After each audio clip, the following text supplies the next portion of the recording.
Hi guys, Squirrel here. Welcome back to another Euro Truck video. We are in the Ukraine. The Ukraine? How do you get in the Ukraine then? Well, you get the Ukraine by installing the RO Extended map. And I'll just quickly show you that on the map where we are.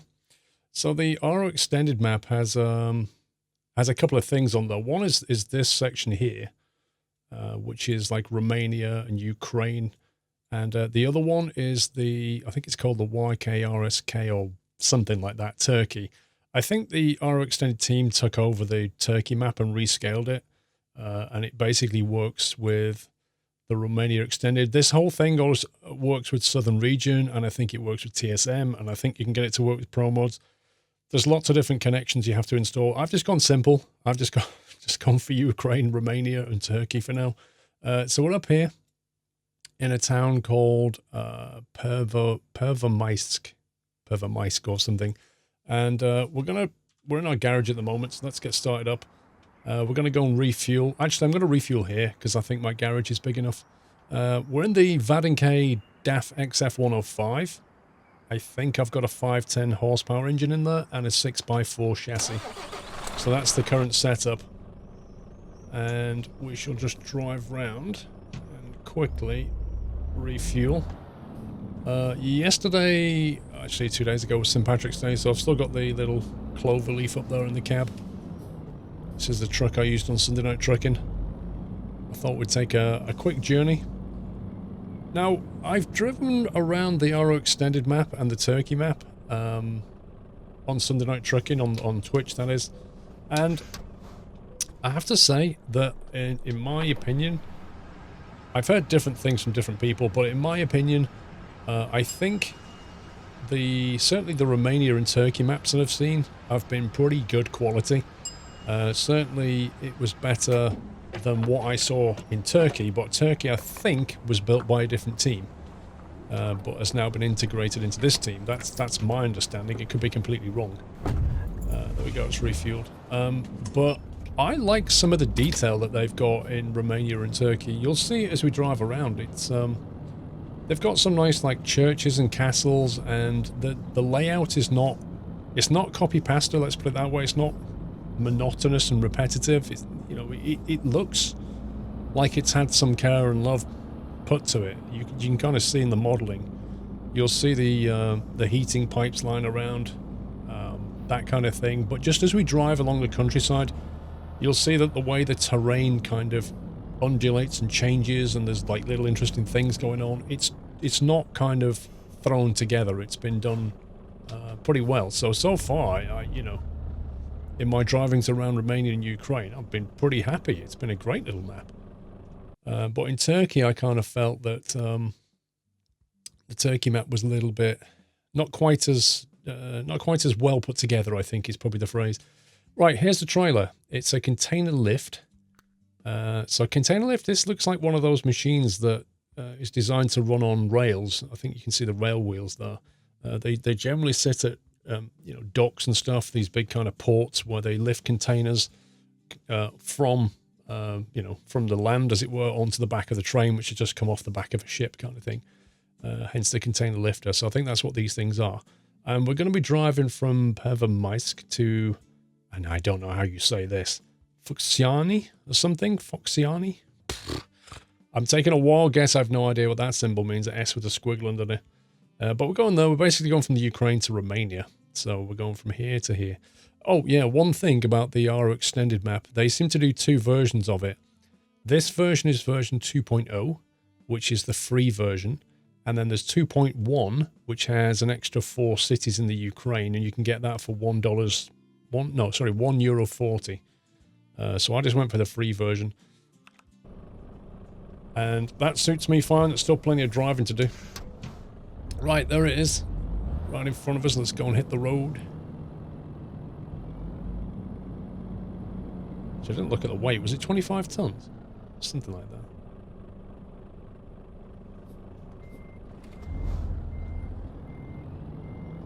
I have serviced the truck. It was a little bit, about 8% damage on it or something. Maybe 9.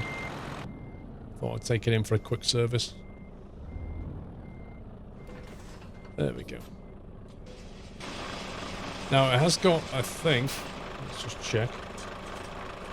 No, it doesn't have any beacon on the back there, so I don't think we need to do anything with it. Actually, looking at the wheels here,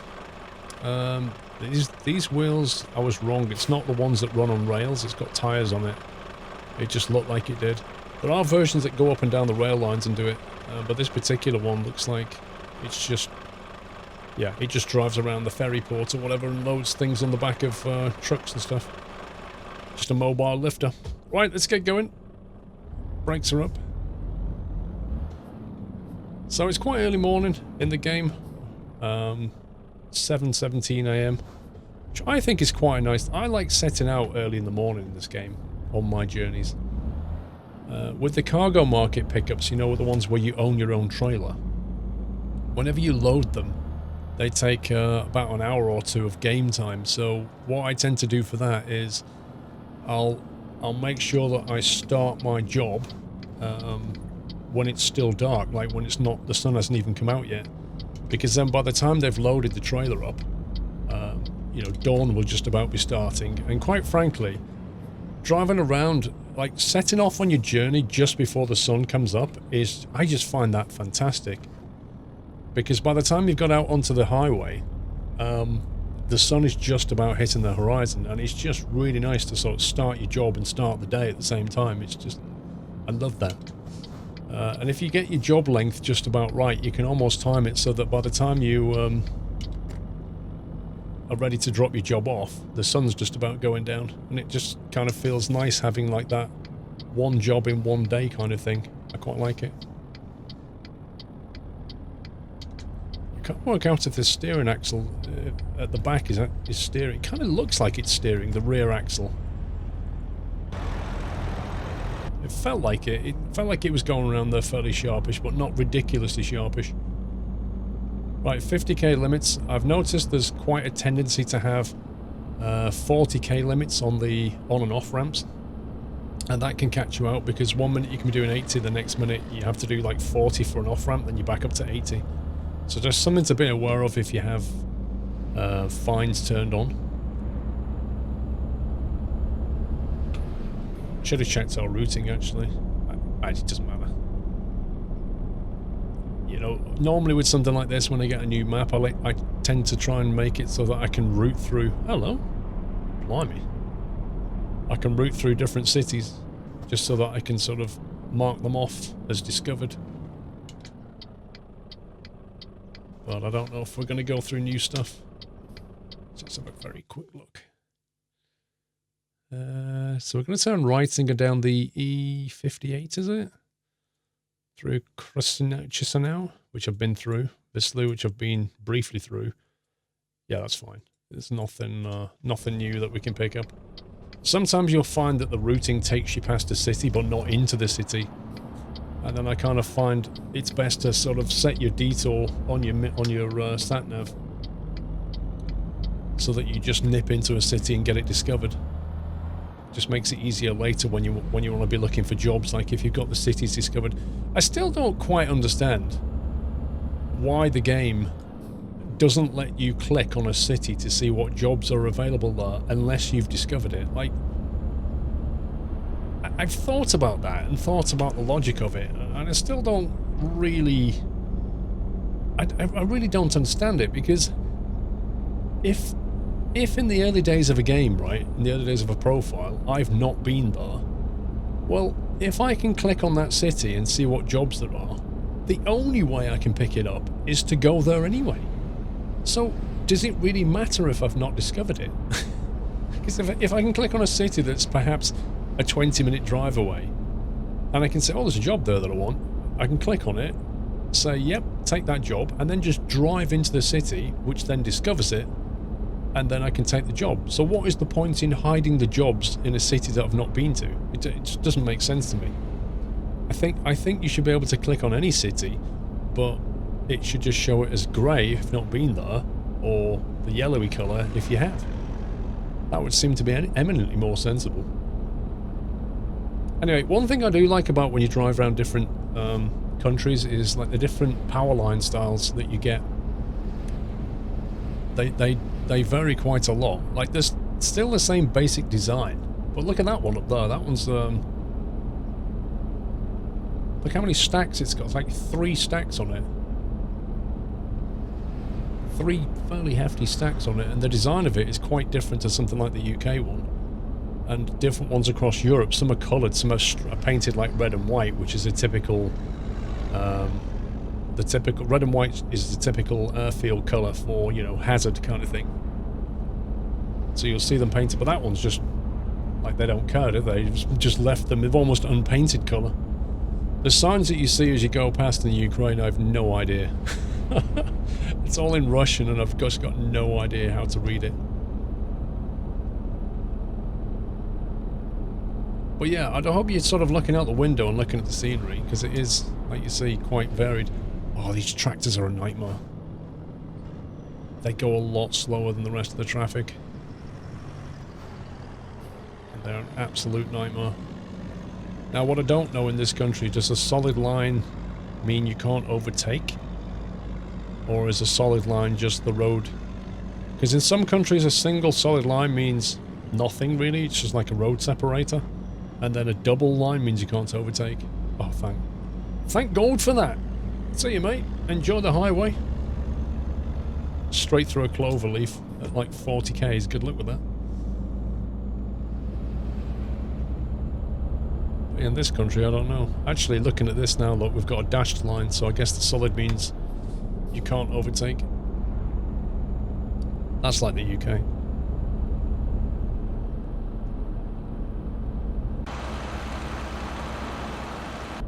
This is a big old junction, blimey.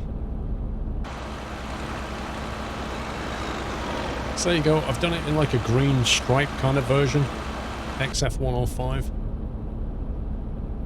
I do like the XF105, it's a nice truck to drive. I should have probably shown you the interior, like, because the VAD K one's got a lot of configuration options. And, you know, I did change it quite a bit on the inside. Oh boy, oh boy, oh boy. I went for like a modern steering wheel, like a stitched leather wheel. And then over here, put like nice blankets and stuff there, as you can see. So it's quite a nice cab. I do like it. The thing I don't like about the DAF is the gearing. I should really play around with some different transmissions. But the one I've got, the early gears just seem to rattle off far too quickly. They seem to be too close together. And then the later ones seem to be too far apart. So I kind of feel like the spacing of the gears is wrong. Well, I don't know if that's a preference or not, but it feels wrong for me. Oh boy. I need to get past this guy if we can.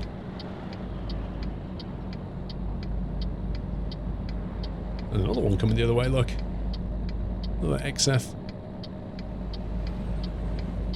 Doesn't look like we're going to be able to overtake any time today. So anyway, let's look out the window. Look, farmland. Little church going on. As you go into Romania as well, you do see like a lot of churches, like cathedrals and stuff. A very religious country, I think. Oh my life, come on.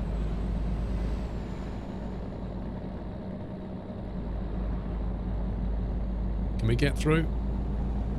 No, I just haven't got the momentum.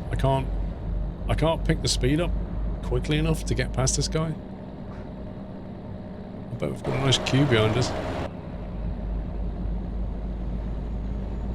Oh, we've got a junction coming up.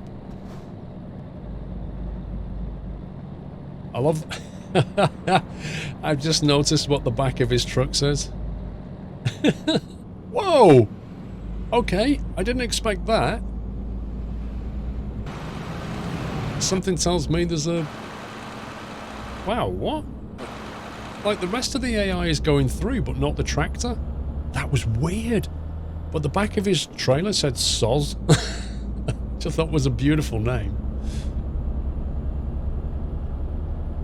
But I don't understand what just happened, because the AI carried on, but that guy didn't. No tractors allowed.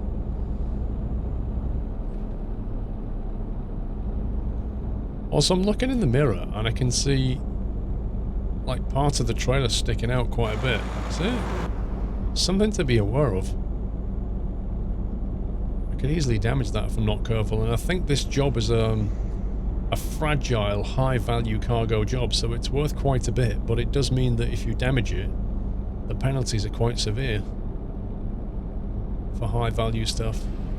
And looking at the way it sticks out, it's very likely to happen. Hello?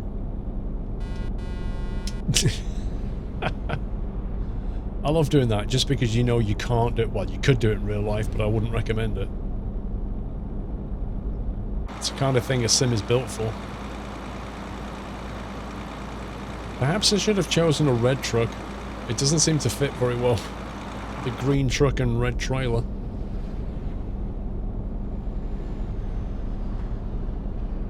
I've got to be careful because I think there's a drop in speed coming up. Possibly 50, maybe less, 30. Blimey. Looks like a border checkpoint.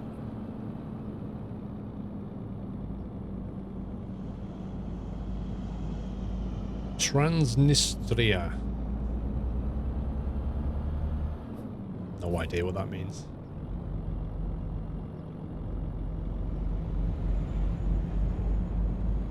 Now look at that.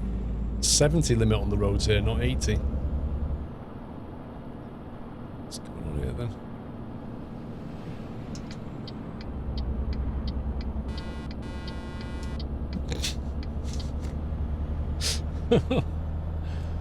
Oh dear. It's just nice. The AI trolls you so much in this game, it's nice to take any small victory you can. There we go, cruise control in. 70's our limit.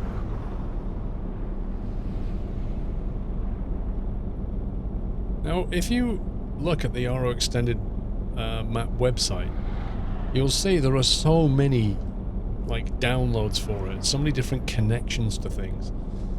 There's an optional mod which gives you English city names, which I have installed, although I'm not sure it particularly helps. It's still fairly unpronounceable, but at least it's not completely in, what is it, Cyrillic or something? Then you've got other ones which give you links to TSM. Now TSM you may remember if you've been on Eurotruck for a while. TSM was a map which, back in its day, like it went down into Africa. They did the whole of north of Africa. And I heard, I don't know if this is true, but I heard recently, I know the TSM map just fell into kind of a state where it wasn't being updated anymore. I heard that the guy who started it sadly died, which, if it's true, that's really sad. But a team has taken over it, but they have chopped quite a bit out. Apparently they've chopped all of Africa out of there. Back in the day, like years ago we're talking, there used to be two big maps really, the Pro Mods and the TSM. They were like the big contenders. Everybody wanted to play Pro Mods or TSM, whereas now really it's kind of everybody wants to play Pro Mods. TSM has had stuff chopped out of it, but is otherwise somehow alive and kicking. So you can get a link to it, but I've not played TSM for a few years. I can't even remember when the last video was I did on TSM. It was a good while back. And then there's a Southern Region map, which you can get links to. Pro Mods, which you can get links to. Turkey just seems to integrate with it. It doesn't need a connection. And then I think there's like some other stuff. There's quite a lot there. There's quite a lot to read through. Well, like I say, I just went for the basic RO Extended 2.0 and the Turkey map, but I will leave a link to their website in the video description so you can go and have a look yourself. Now we are coming into Chisinau. Now this looks like a lot of apartments here. Some of the towns have industry built into them, like really industrial towns. And you'll also see these kind of heating pipes float around, which are like they're not even buried in the ground, they're just elevated. They flow around the city to provide heating to the citizens. Apparently they're very, very inefficient. But an old Soviet thing. They thought it was a good idea to provide heating pipes. Apparently the problem is with them though, you couldn't actually turn the radiators, like you didn't have any thermostatic control. People on the end of, it was like a big loop. It was about, like if you imagine a giant loop going around the city, this heating pipe which has a return on it, which then go back to the heating station. If you was like on the end of the loop, you would get really next to no heat.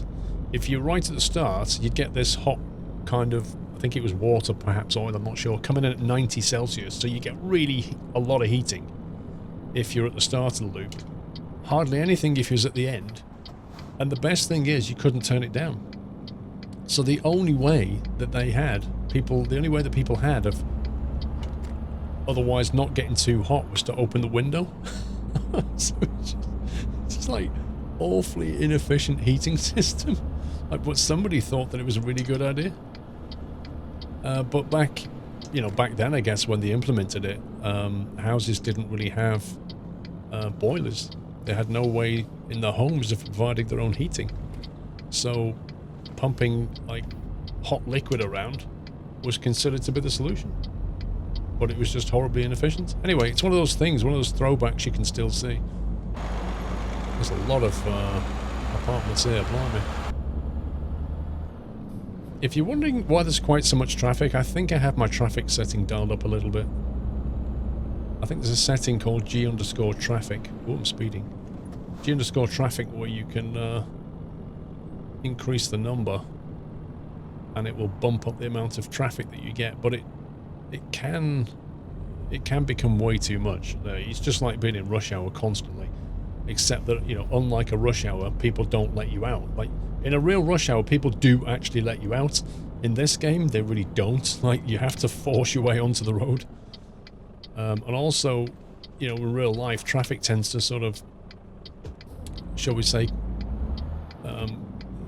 it'll have random breaks in it. Like, sometimes there'll be like, they cluster together, don't they? So some vehicles will arrive at once, like 8 or 9 vehicles, and then there'll be a big gap. And then a few more, and then a little gap, and it'll just be kind of variable. In this game, I've noticed, it's just like a continual procession of traffic. Like, once you start dialing the number up, there's no break in it. There's no kind of randomness to it. And I think all the vehicles more or less travel at the same speed, so there's no sense of one vehicle catching another up, and then there's this, where people just randomly give way without giving way. But, that's the AI for you. Right, 185k's left. Which is going to take a long time if we're limited to 50. And there's a 90. 70 for us. Right, let's get going again.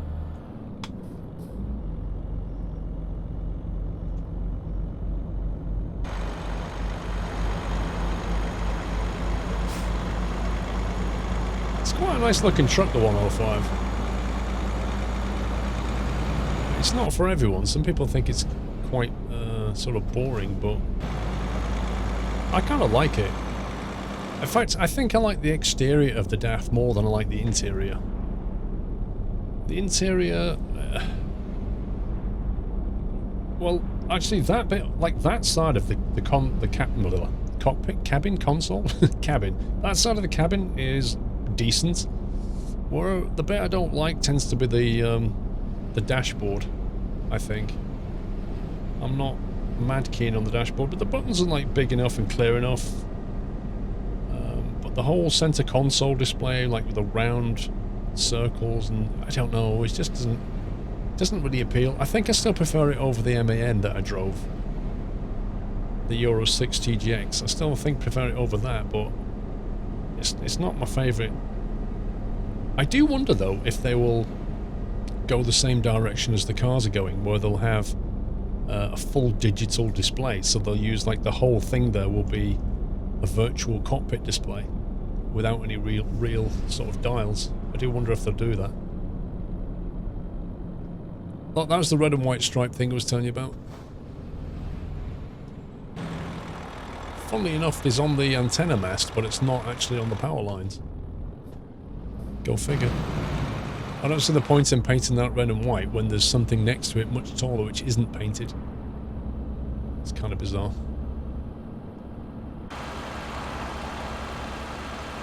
But in the journey so far, I mean, none of this has really felt repetitive to me. I don't know about to you, but to me it's felt like interesting journey kind of thing. Which, you know, some of the maps that you can get these days, you know, they do a lot of cities and stuff, but in between the roads are pretty boring to drive on. And let's face it, even if the cities are good, like, it's all about the roads in between, isn't it? That's where you do most of your driving. Where you're doing like 50 or 70 down the interconnecting roads. That's where you want it to be interesting. Like, the cities are fine, but the mark of a good map is whether it can, as you're driving along like this, whether it can feel repetitive or not.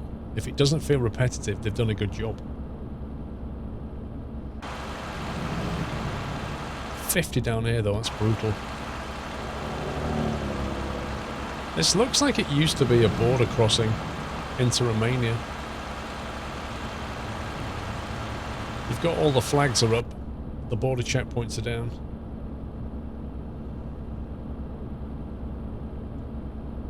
Oh yeah, I've got my my bounty of my milker and my phone there. I've plugged in USB phone.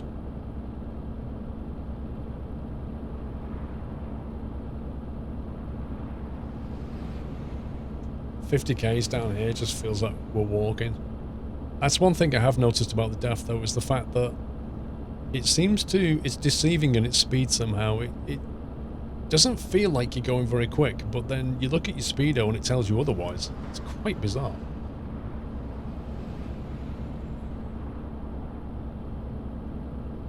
Wow, I bet that's fun to harvest.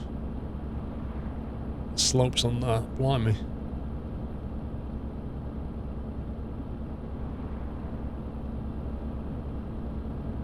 What town that is? Let's have a quick look. Oops. Ah, Vaslui. So we're in Romania now.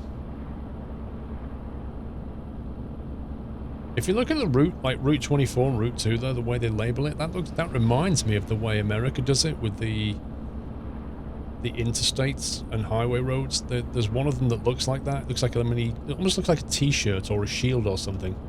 A symbol for it. America's got a similar one.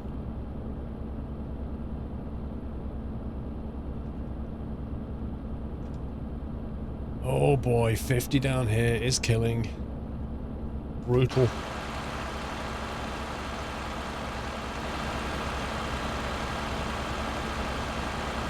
I reckon the cars will probably have a higher speed limit than us. I'm surprised they're not overtaken.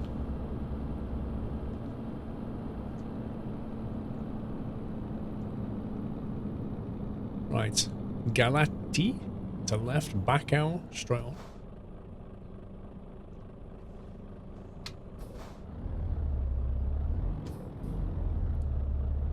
Tried to get away in a different gear there. Didn't completely work out. I assume he's turning left. Uh-oh. The last thing I want to do is hit a Romanian police car. On his way to the donut shop.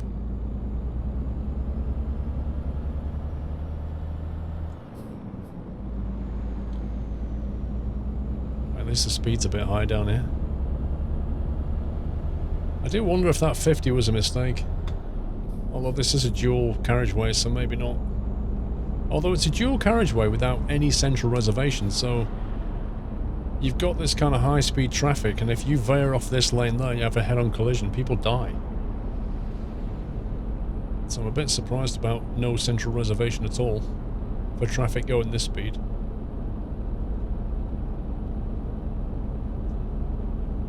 Right, 80Ks to go.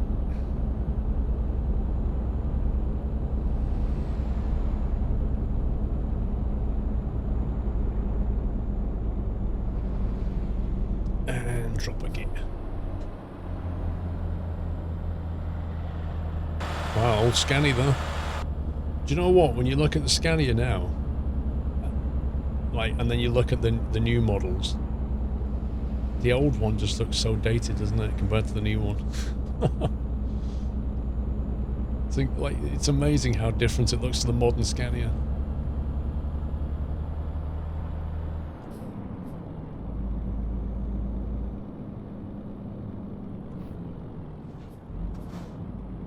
I find it difficult judging the braking to get back down to 50. Always seem to over brake. Don't know if it's just this truck or not, to be honest with you. Right, this is where you start seeing lots of details now. Lots of little things going on.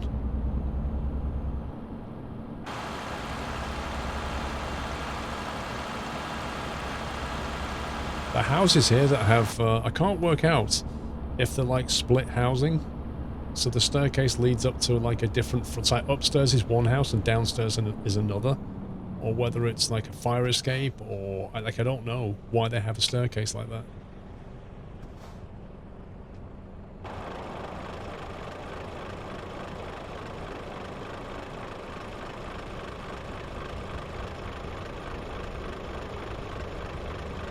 They don't look very happy, do they? Like, they really don't look very happy.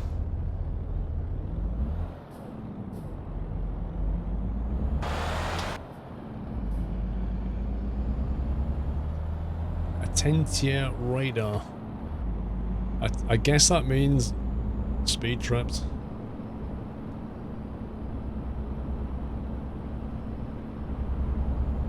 Yeah, there's one. Right there.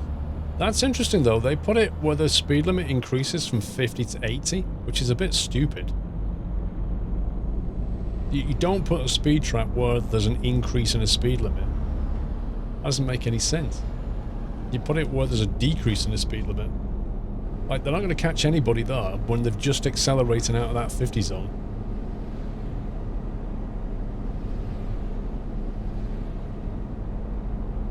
Oops, wrong button, sorry. Trying to press that one and see where we were.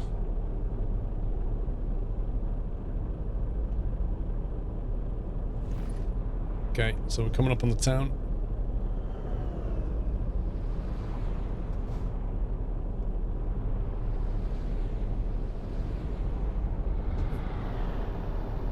I thought my gear had suddenly gone. I was putting my foot down, nothing was happening. It's something to do with the fact that I pressed F4, it basically disengaged what gear I was in on the shifter. That was so bizarre. I know what happens if you alt-tab out the game. If you alt-tab out the game and tab back in, it doesn't remember, like if you use a manual shifter, it doesn't remember what position it's in. So you end up in this weird neutral zone. And then the moment you stick it back into gear, you end up over revving because it's not read the shifter, like the upshift, so it thinks you're like not in 6 or something, it thinks you're in 2. But I've never seen it when you press F4 like that.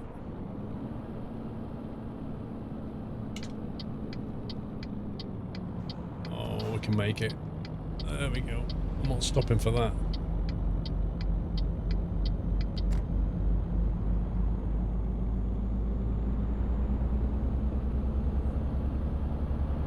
It seems to like putting villages behind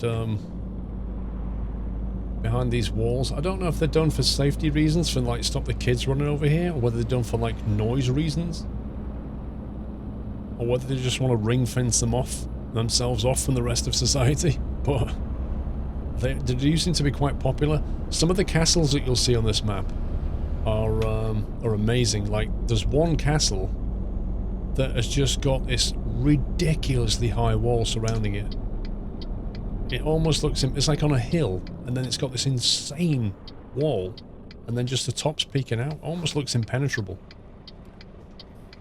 Hello? New Euro 6?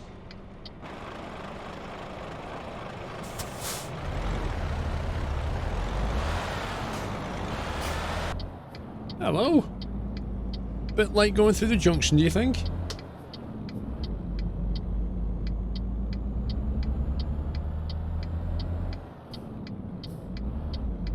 There we go. This is the destination that nobody knows how to pronounce, apart from some Romanians who are probably laughing at my pronunciation. But the way he said that was so funny.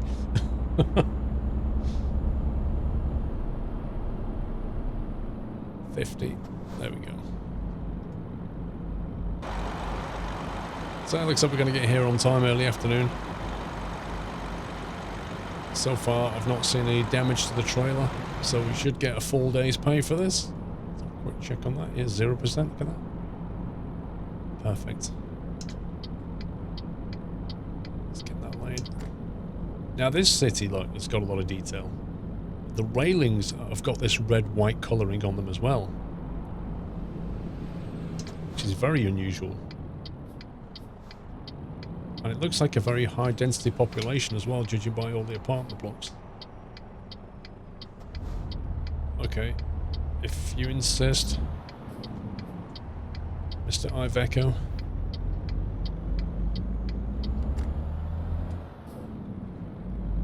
But I am seeing a distinct lack of people. Like, there are some characters at the various pickup points, but in terms of people walking around at these cities, I hardly see anybody.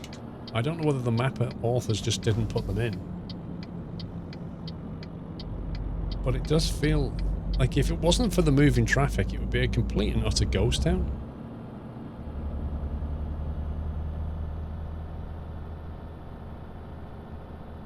There's a garage available there if you want to buy it. Those water towers are quite common. That shape, the golf ball. Looks like a teed up golf ball. Oh, it's this one. I know this one.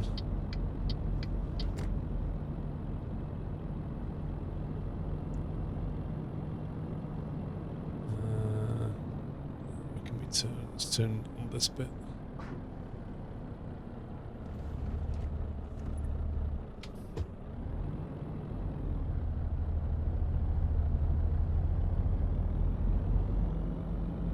Turn this bit, drive over here, and then it's a straight in reverse.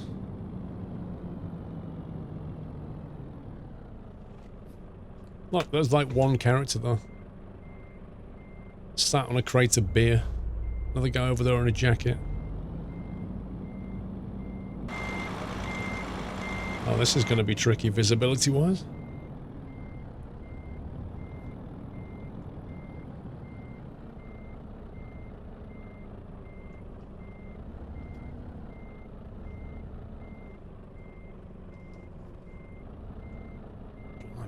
It's like really difficult seeing what's going on.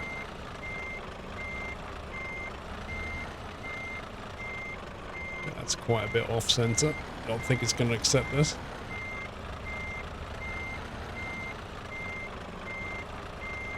Well, that might do.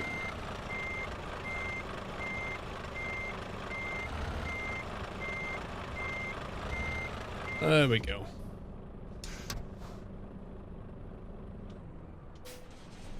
Disconnect.